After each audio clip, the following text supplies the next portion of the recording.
STEMPrime Researchcast. All right.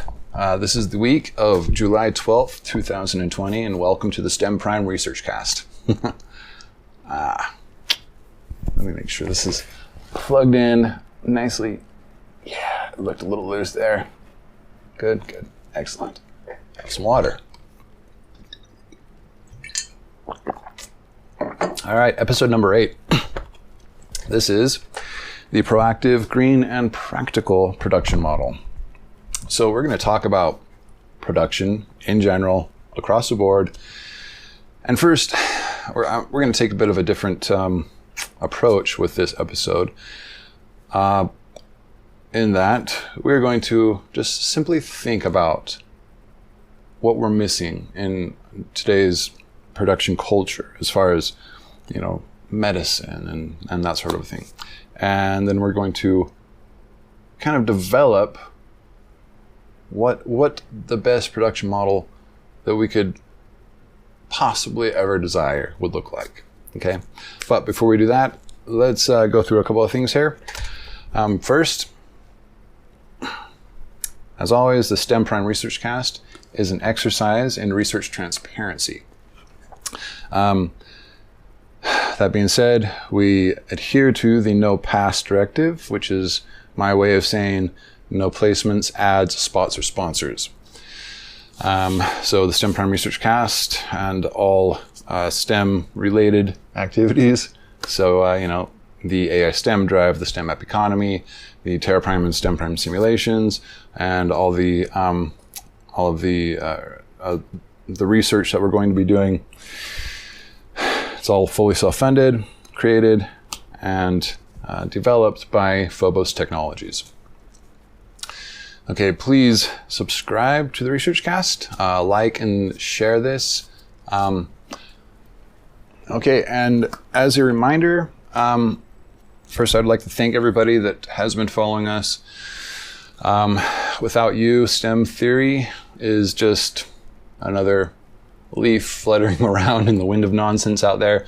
So, without an audience, no matter what I do, even if I can include all the experiments and all the research and everything that I'm doing, build everything, whatever, it will mean absolutely nothing if you are not with me. So thank you. The Researchcast is nothing without an audience. If this is to go anywhere, if we're going to change the world, make any changes, make a better world for people, if we even have the possibility of doing that, I need you. So let's work together, share this with everybody that you know, and let's see what we can get moving out there. All right, let's see what's next. Yeah. Obviously, you can find the STEMPrime Researchcast on Anchor FM, YouTube, Spotify, all of the podcast platforms that you'll be able to find it on will be listed below, as always. So for new listeners, up until now, I've been highly suggesting that you do not, that you go back and start from the very first episode. I'm still suggesting that. I think it's a good idea to do that. However, if you want to just drop in and listen to something, go for it. Just keep in mind that you may not understand everything I'm talking about if you haven't gone through all of the episodes and just gone through everything up until now.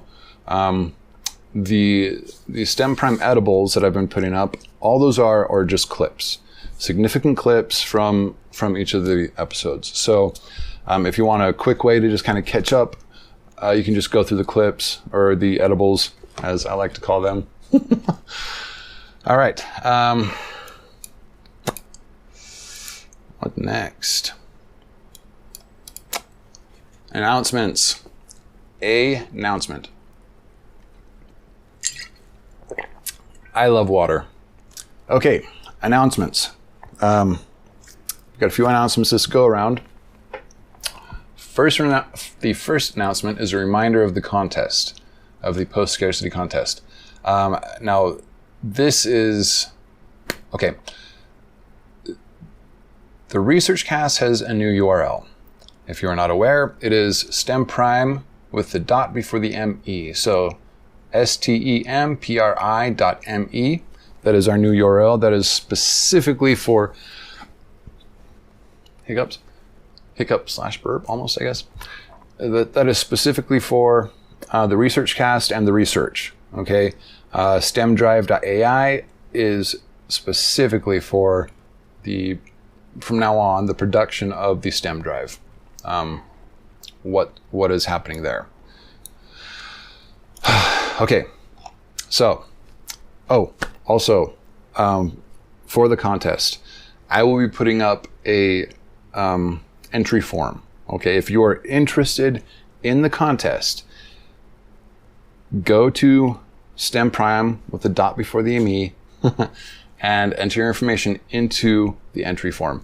That way I can send you reminders, keep you motivated. I may be pushing the submission, like the actual submission of your paper date back. So I'll let everybody know.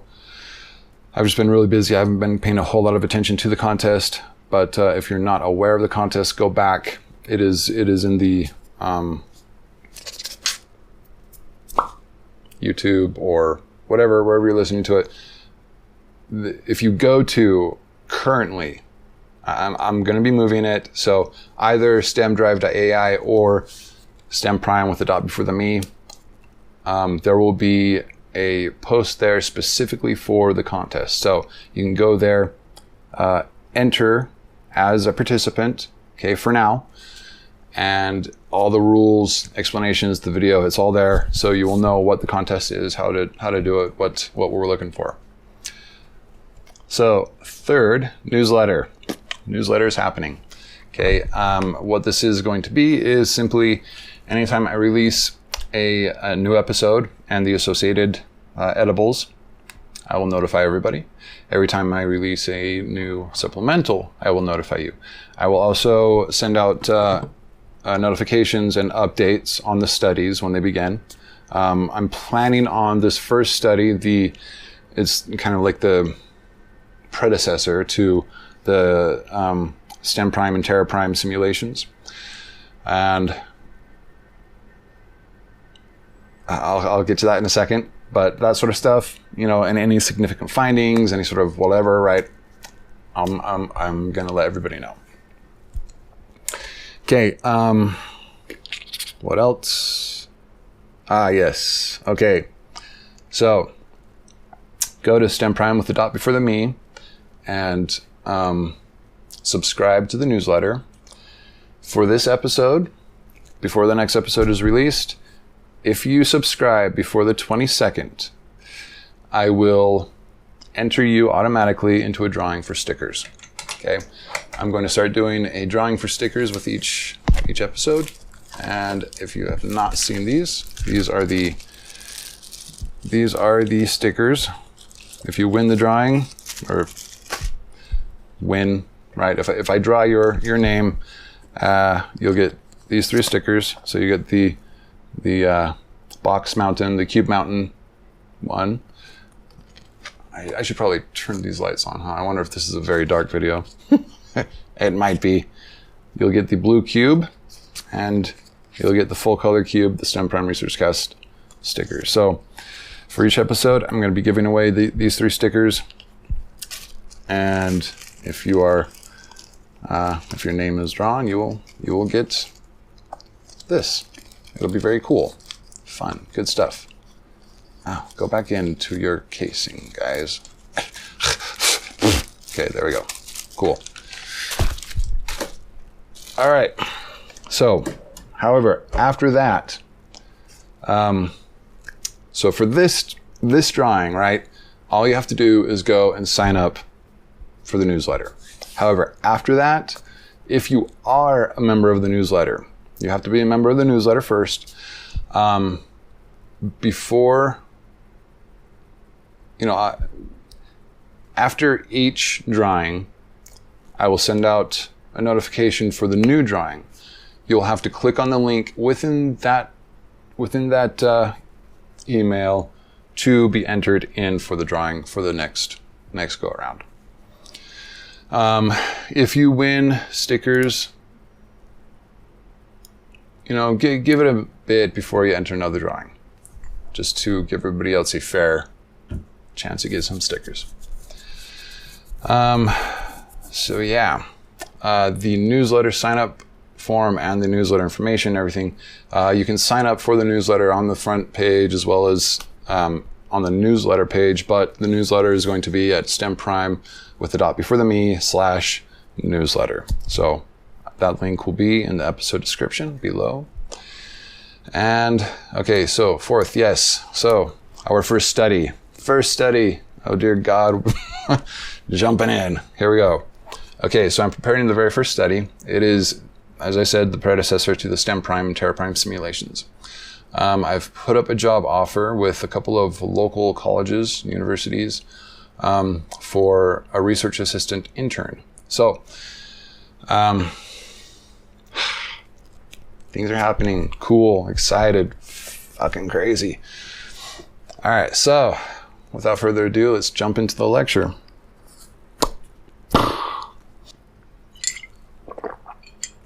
I may have had too much coffee. I'm almost certain of it. I do not like this feeling.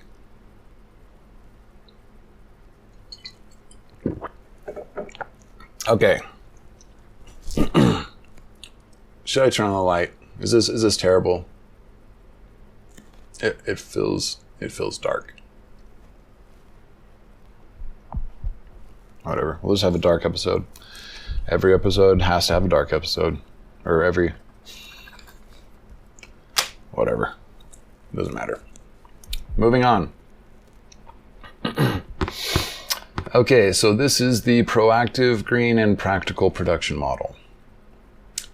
As I said before, we're just gonna kind of talk about what production is today, what it looks like, and how the problems, right? What are the problems with how production is? Well, under a currency-driven economy, with your financial pressures, you have some problems, right? Obviously, you have problems.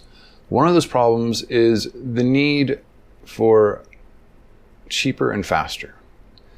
And because time is money, right? You have this drive to find the cheapest possible solution. And with that, you have several problems. Problems emerge, and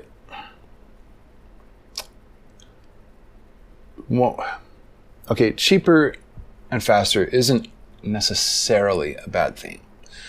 The bad part kind of comes into play when the cheapest and fastest method is toxic or damaging or just has negative consequences, which unfortunately turns out to be the case a rather shockingly large majority of the time, or a large portion of the time. When you think of, why is there so much high fructose corn syrup? Well, because it's cheaper than sugar. Flat out. That's why there's so much high fructose corn syrup. It's simply cheaper than sugar. And so that kind of presents this problem. In medicine, right? The production model in medicine is a similar sort of a thing, and the research behind it is kind of, research and development is a part of that production model. Well, because medicines and vaccines and all that stuff, they're incredibly expensive to develop. And so if you can cut corners and find a cheap way to do things and find ways to kind of get through the FDA gauntlet a little bit faster or a little bit easier, they take it a lot. This happens a lot, where drugs are put on the fast track to market. So there are problems with the fact that there are so many financial pressures behind the production process for anything, okay? So let's kind of step back and take a look at what an ideal production process would look like, and not for any one particular, product or service or anything, but specifically for, or not specifically for, that's what I'm trying to not say, okay? A general production model that would look good and appealing and appetizing toward a more beneficial sort of a kind of landscape.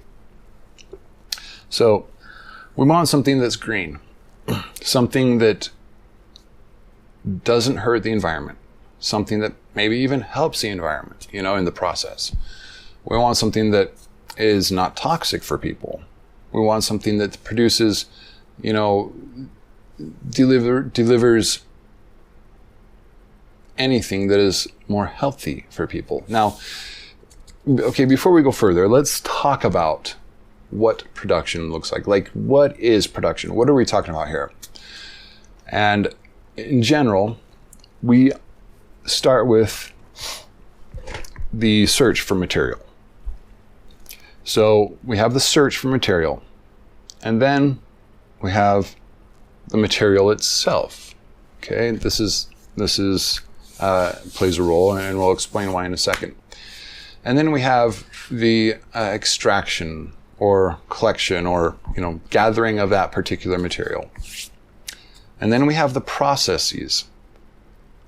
Okay, preparing that material. Now the processes are subdivided into three specific processes. The first one is purification, or whatever, preparing, that kind of thing. Purification and preparation. Okay. The second is formation, molding, cutting, whatever. And the third one is application. Okay. The use of. So we have the the five major parts of production, from finding the material, the material itself, the extraction, the processes, and the use of. Every single one of those stages of production and delivery, okay, of production to market, all right, comes with several factors that can either be toxic, dangerous, and damaging, or be good, helpful, and green. So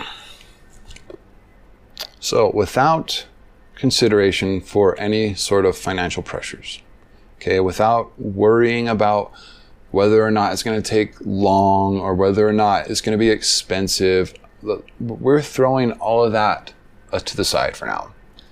We're just going to look at the process itself. Okay.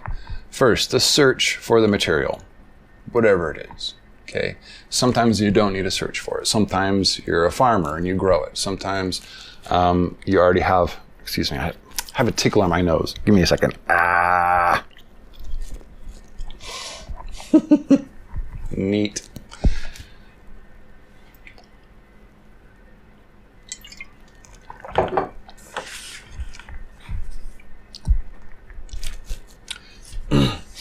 Sometimes you already have a mine. Sometimes, whatever. So search, I guess, really is kind of it really depends. Sometimes you are recycling, right? Recycling is good. Okay. So what does search look like? Well, if you're mining, that's dangerous. Okay, you can just billow out carbon dioxide, carbon monoxide, all sorts of natural toxins that are, embedded in the earth. You can have a lot of problems happening when you're mining. when you're, just the energy expenditure in searching, okay? So,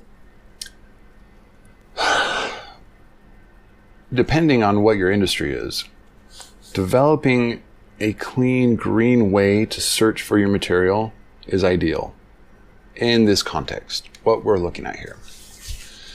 Okay, now the material itself. Material itself includes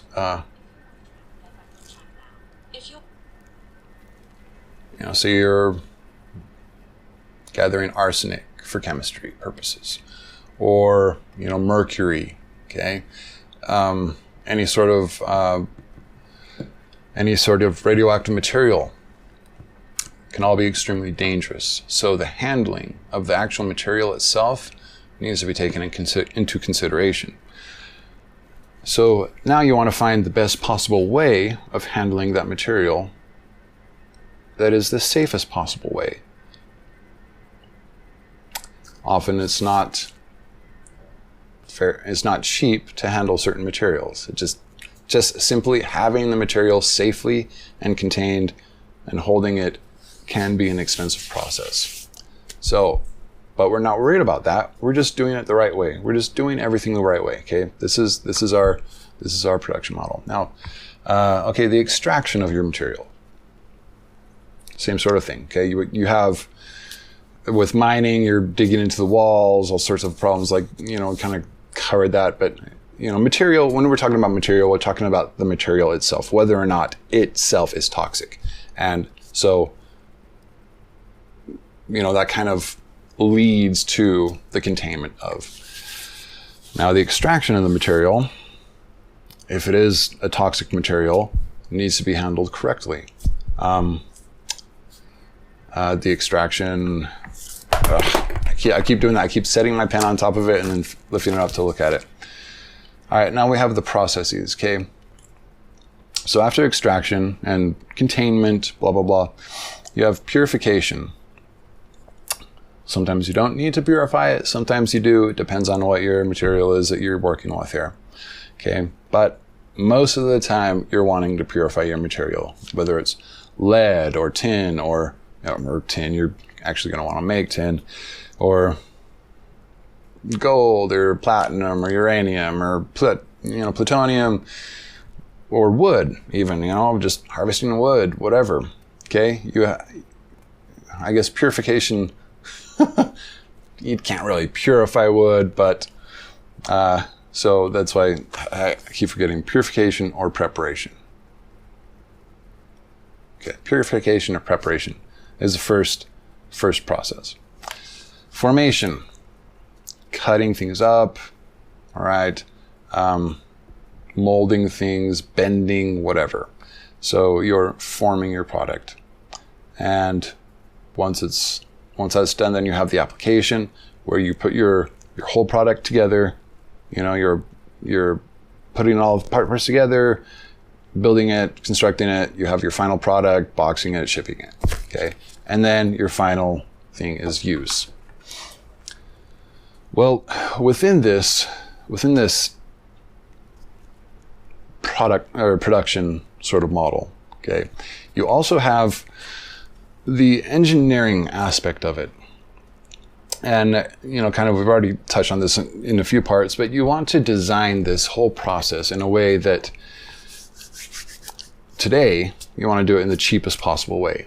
But if we're getting rid of money, okay, what we are now concerned with is energy usage, how much energy you're going to expend doing that, how many other products you're going to use in achieving, the production of any one thing, and how safe it is, what it does to the environment. Okay, so the ideal production method would be such a way that every step along the way would be good, would not be harmful in any way whatsoever. And if there just is an inescapable harmful byproduct, you want to contain it in the safest way possible and hopefully find a way to reuse whatever that byproduct was in another process somewhere else that makes it safe, or have a decomposition step that makes it easy to break back down into something that is benign and useful. Whoa, that was weird. All right, now I want to talk about recycling, okay? Because a lot of production, not production. We are at this point where we produce, right? And we're causing a lot of damage along the way. We're just hurting a lot of things. Now, there's some companies that have tried to adapt green ideologies or adopt green ideologies and make the process healthier and greener and happier and just good all around. But the problem is that some of the greenest methods, some of the best possible methods, we ignore and we set aside because they're just too expensive. They're just way too expensive.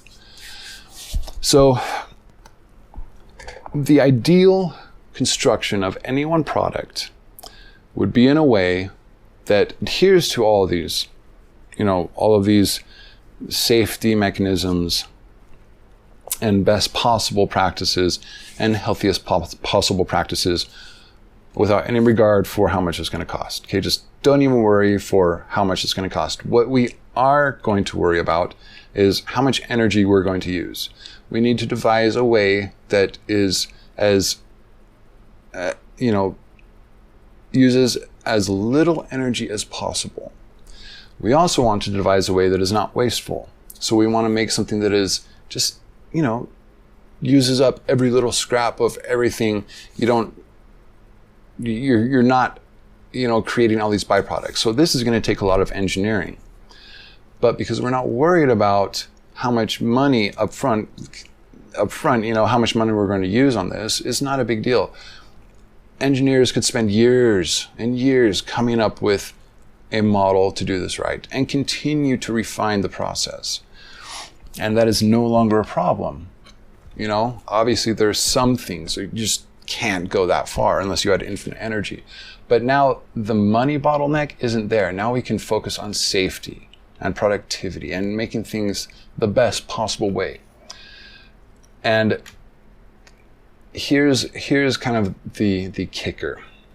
Okay, so we have these steps that from material to something, all right, to something useful, and then after it's used and it's played its part and we're done with it, or the new model comes out, we throw it away. So it goes back to whatever. Sometimes you recycle it, sometimes you just throw it in the garbage, whatever. But under this model, that kind of weird part of what happens to all the old phones or what happens to all the old computers or a couch once it's been used. The idea here is to construct or have the engineers construct a method of creation in a way that the deconstruction of that very same product is easy. So remember, if you've seen mall rats, remember Silent Bob's whole hit the pin thing, right? He swings across and knocks the pin out and the whole stage is supposed to collapse. Engineering something like that into the process. Now, I'm not saying, a pin that you pull out of the side of the phone and it just collapses into a million parts, but a similar idea. Like, you engineer the deconstruction of the product into the construction of the product. So this way, for instance, LCD screens. Okay, we know that the liquid crystal, there's a lot of toxicity in this whole process. And you have 2 sheets of glass, okay, you have the liquid crystal set between the glass, and then you have your oh dear God, what are they called? You know what I'm talking about. The points, I know it's not cathodes and anodes. I can't remember what it's called right now. Okay, there's a lot to it. instead of, what happens to that screen afterwards? It just gets thrown away. It gets thrown away, and there's useful stuff there. There's a lot of use in that. And if you're to recollect all of those screens, okay, recollect all of the phones and pieces, just everything back, and you already had pre-designed a process for the deconstruction of that in such a way that it just basically falls back apart. Not really, but you know what I'm saying? You've already engineered a method for breaking it back down. Also, repairs. Okay, in today's economy, like Apple is one of the worst in what I'm about to talk about. They like to create their products in a way that any repairs, anything is done by some sort of Apple, extension. Another thing is, and it's something this is like we are all aware of, okay, is the fact that a lot of products are built not to last. They're very literally built to break down after such, so much use or after a certain amount of time. And that is just so gross, dude, and so wasteful and so disgusting. But why? Why is it there? Why are we doing it? Because of the financial drives. That's it. It's because people want to make more money. What a waste. What a fucking waste of shit. So, instead of all this crazy stuff that is happening because of all these financial drives, now we have engineers that have broken down the entire, production process in the cleanest, greenest possible way, such that the steps away from the raw material are as few as possible. The energy used to create the product, right, in each step is as little as possible. And and each step is as safe and benign and even possibly positively charged towards health and wellness and, the just green is the word, right? It's built to give off byproducts that might actually even just be good for the environment. A stretch, but it's possible, right? It's possible. Probably wouldn't happen a whole lot, but it's possible. Make it so that the byproduct is a good byproduct. Go through a bunch of different engineering, take a little bit more time is what I'm saying. Take the time into designing the process that isn't, you're not pushed by the pressures of the financial world that we're in. You're not just kind of like, how it is today. People are just pushed to like, just get it done as quickly and as possible, come up with some way to get this done and make sure it works. That's it. And then start on the new thing. And so they have this pressure to just like do things without really, really stopping to consider what's happening here. What am I building? So within a STEM economy, that's not happening. Sure, it might take a little bit longer for people to, for the development process to happen, but in the long run, it's actually going to move things along a lot faster. It's going to be healthier. It's going to be better for our world. It's going to be better for us. It's just A pluses all around, man. The engineers stop and really consider these processes. And in doing so, in building these things and laying out each process and how it works and how we get there and how we get to the final product, they're also building into this ladder, the escalator that comes back down. So once everything's out there, once everybody's using their phones, and now it's like one of the finest possible devices. I mean, something that comes out of this sort of a construction process would blow anything today away. As far as quality, there would be absolutely nothing today that could come even kind of close to the sort of quality you would get from a production system like this.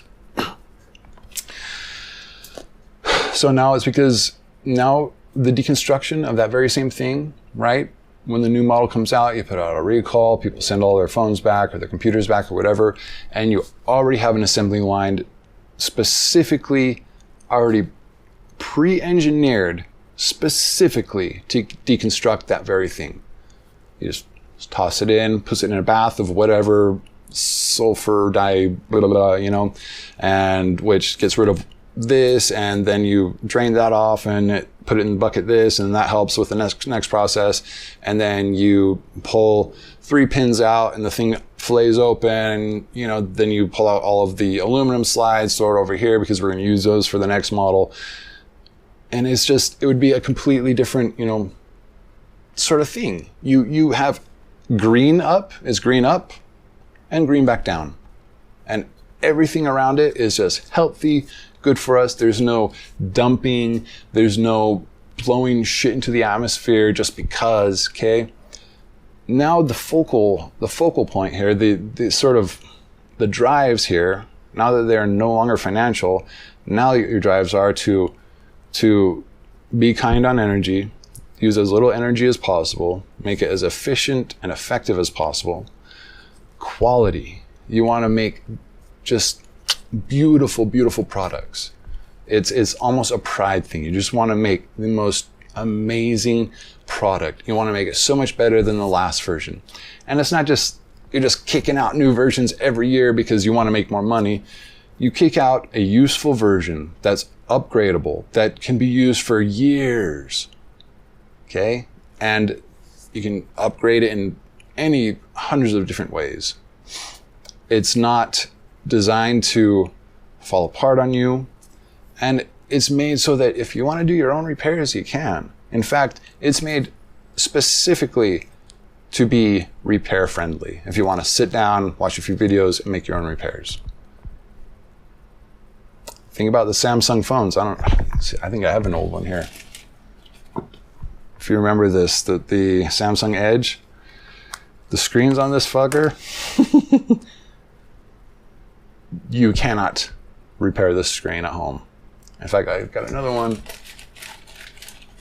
Thousands of phones down here. Is this it? Oh, that's old. You see. Look at this screen. Is this it? Yeah, this is her. Okay. That is 100%. You just can't repair that at home. It's the curved Gorilla Glass, right? It curves around the edges. To take this glass off safely without just completely fucking up the LCD screen is damn near impossible. I saw a few people doing it online, but I can guarantee you that 99% of people that actually tried to repair their Galaxy S7 Edge glass just utterly failed and destroyed their LCD. It's just not something. These two phones would still be working and functional right now if I had the capacity to repair the screens. And trust me, I'm not the kind of guy that, I'm not too bad at repairing shit. I'm just not.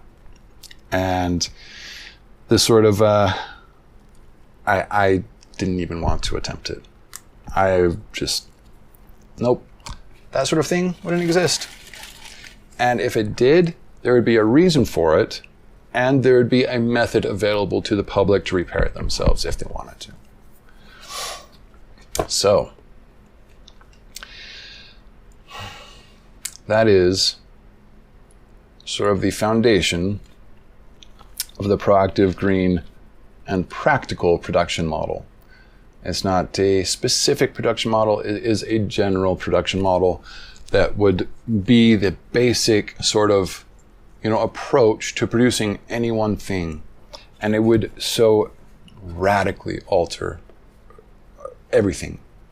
everything from,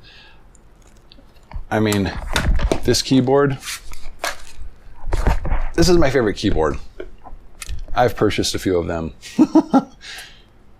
This is the only keyboard like it. Microsoft is the only company that makes something like this. But for carpal tunnel, and repetitive strain injury, this is the best keyboard that I have found. It is the most comfortable, and it just is formed really well. But it is a piece of shit.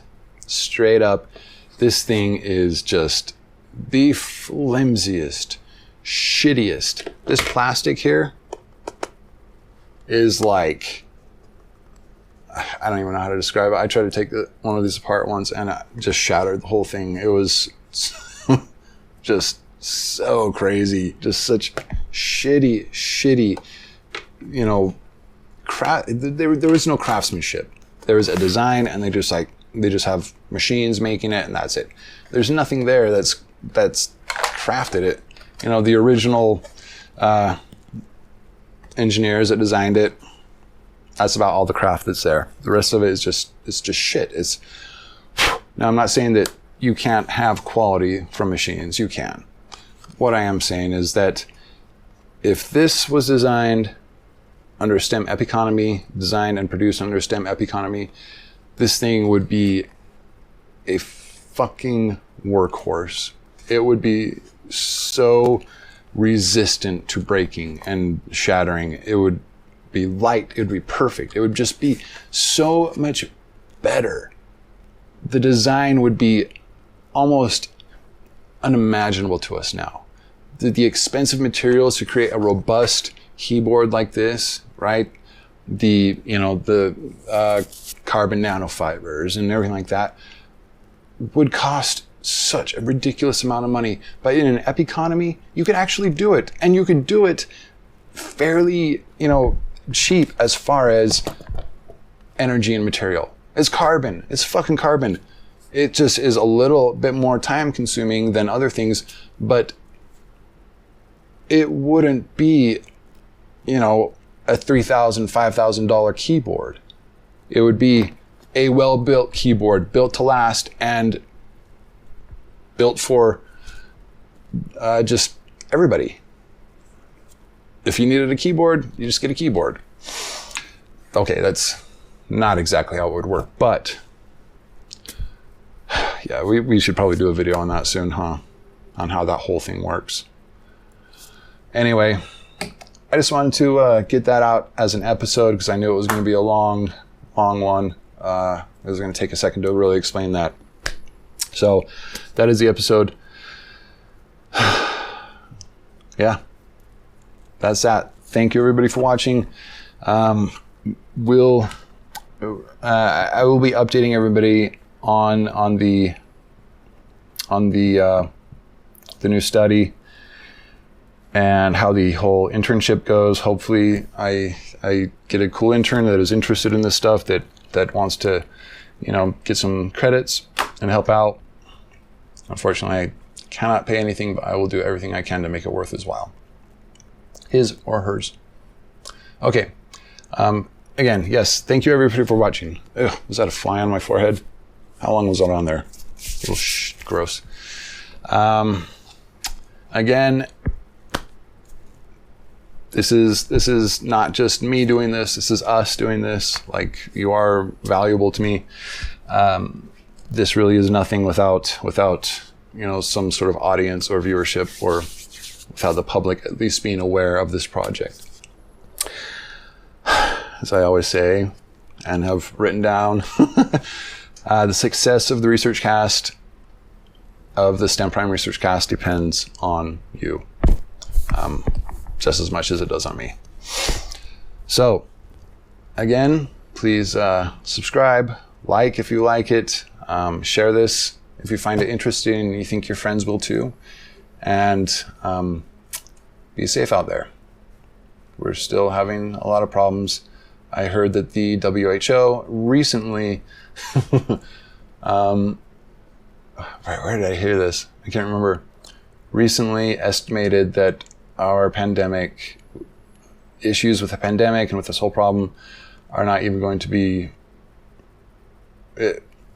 we are going to be in a crisis for about 5 years, is the latest estimate. 5 years.